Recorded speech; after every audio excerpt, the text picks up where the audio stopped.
CBN, Café com Política. Que o cafezinho quase esfriou hoje, viu, Bruno Silva? Bom dia para você. Olá, muito bom dia, Carol, Guilherme, a todos os nossos queridos ouvintes. Por que quase esfriou, hein, Carol? Agora até eu fiquei curioso, hein? Porque a notícia chegou faz um tempinho. Houve só essa reportagem do Enzo Urgnani.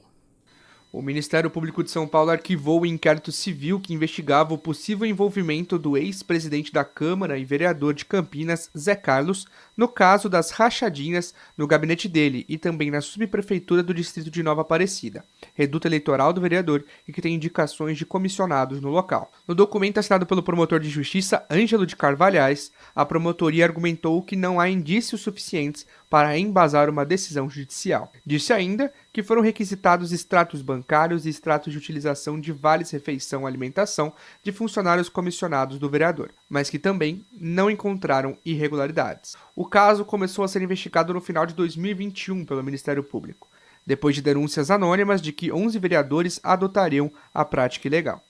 Das denúncias, 5 já foram arquivadas, também por falta de provas contra Gustavo Peta, Marcelo Silva, Nelson Osli, Felipe Marchese e Débora Palermo. A CBN entrou em contato com o Ministério Público e aguarda um retorno para saber a situação envolvendo os outros 6 parlamentares. De Campinas, Enzo Urgnani. Para quem achou que ia ferver essa chaleira aí, não rolou não, hein, Bruno? O que você achou do arquivamento? Pois é, não prosperou, né? O Ministério Público, então, fez esse arquivamento como um todo, né, Carol? Certamente instruído por parte daquilo que tinha em mãos em termos de provas, né, de concretude do que se tinha ali, né, dos fatos ocorridos lá atrás, mas é nessa hora que eu fico a pensar num outro movimento, Carol, até menos do que foi a decisão do Ministério Público e mais do que a gente deixou de acompanhar e que poderia ter vindo mais a público e de modo mais transparente ao longo da comissão da Câmara de Vereadores, né? Porque eu gosto sempre de lembrar do seguinte, para que no final das contas serve uma comissão parlamentar de inquérito?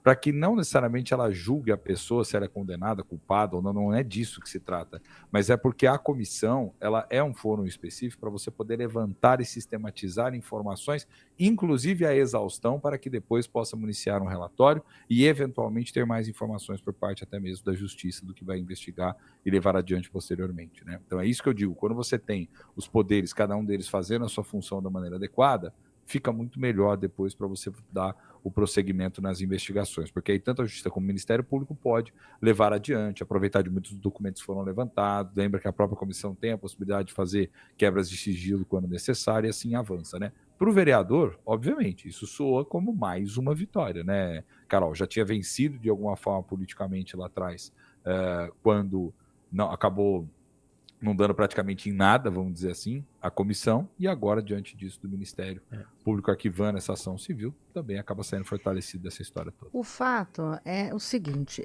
não só neste caso, mas no outro que nós acompanhamos há algum tempo aqui, o questionamento sobre até que ponto vai a relação do vereador para com a comunidade, até nas vaquinhas que eles fazem, sabe?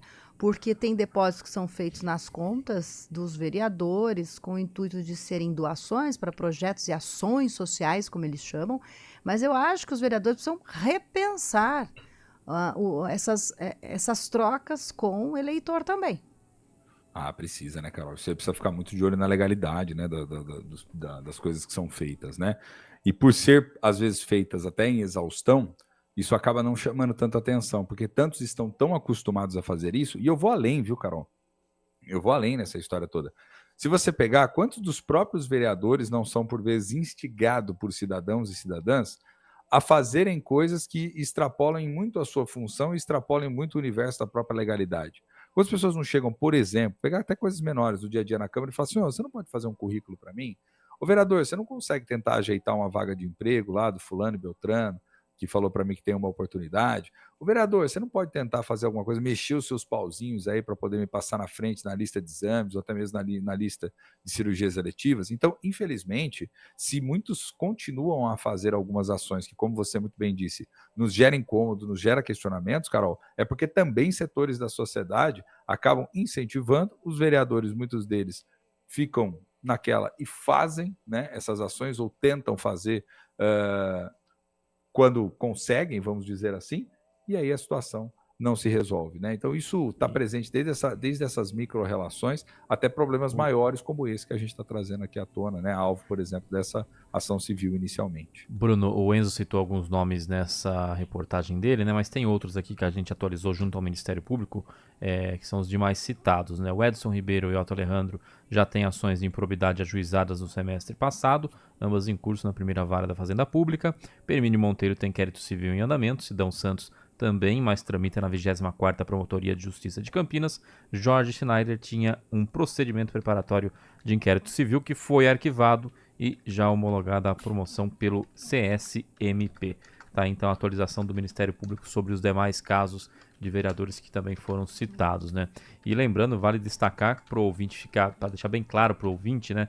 Esse é um caso em que houve acusação de rachadinha. Não tem a ver, não tem relação com aquele caso do Zé Carlos de supostos pedidos de propina para renovação de contratos na Câmara de Campinas. São dois casos distintos. Aquele ainda tem alguns desdobramentos, né, Bruno?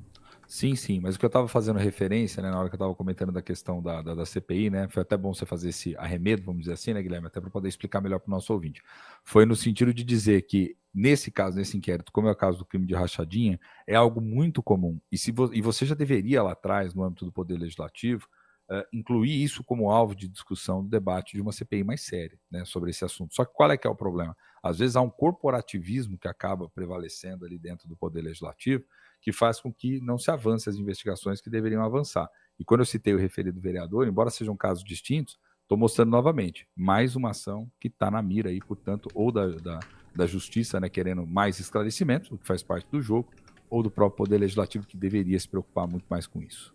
E um outro assunto, Bruno, que a gente teve na Câmara de Campinas, que foi aprovado ontem, é o projeto de lei que prevê a permissão de acompanhante para mulheres durante a realização de exames ou procedimentos que utilizem sedação ou anestesia que induzam a inconsciência. Essa proposta do vereador Nelson Ozer, do PSD, foi aprovada em primeira discussão, precisa passar por segunda discussão ainda.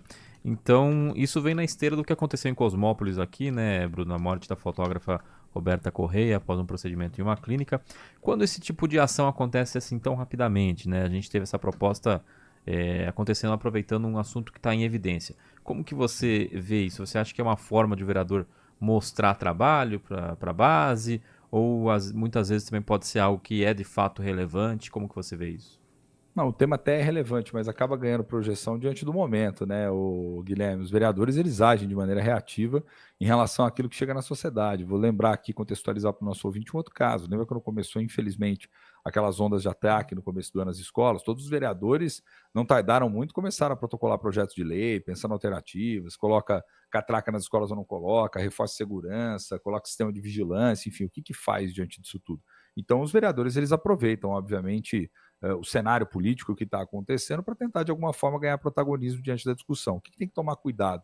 Para que no calor do momento, às vezes, não se criem legislações que, por vezes, não vão ficar tão bem explícitas assim, não vão ser tão direcionadas para, de fato, resolver o problema. Nesse caso específico do que a gente está trazendo, eu acho que até é importante como medida de segurança, né? Se a pessoa quiser ali ter um acompanhante junto, acho que não teria, né, nenhum problema em relação a isso, viu, Guilherme?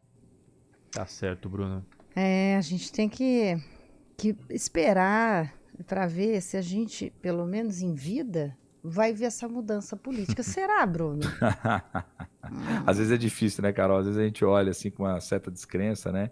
Esperando, até imaginando que, quem sabe, no dia de amanhã as coisas possam melhorar. E a política é para isso mesmo, no final das contas. Seria para melhorar a vida das pessoas. O problema é que, às vezes, aquilo que não é tão bacana sobressai muito mais do que o pouco que é feito e que tem um impacto positivo. Agora, como eu já havia comentado, vou reforçar todas as vezes que eu puder.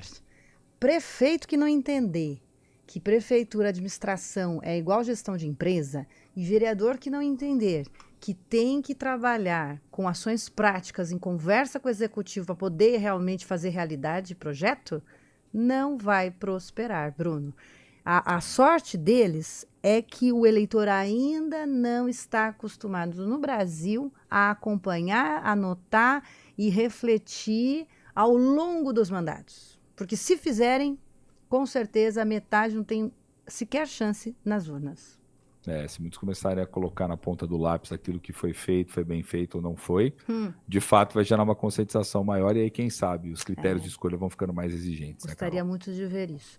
Bruno, brigadão. Amanhã tem mais um cafezinho aqui.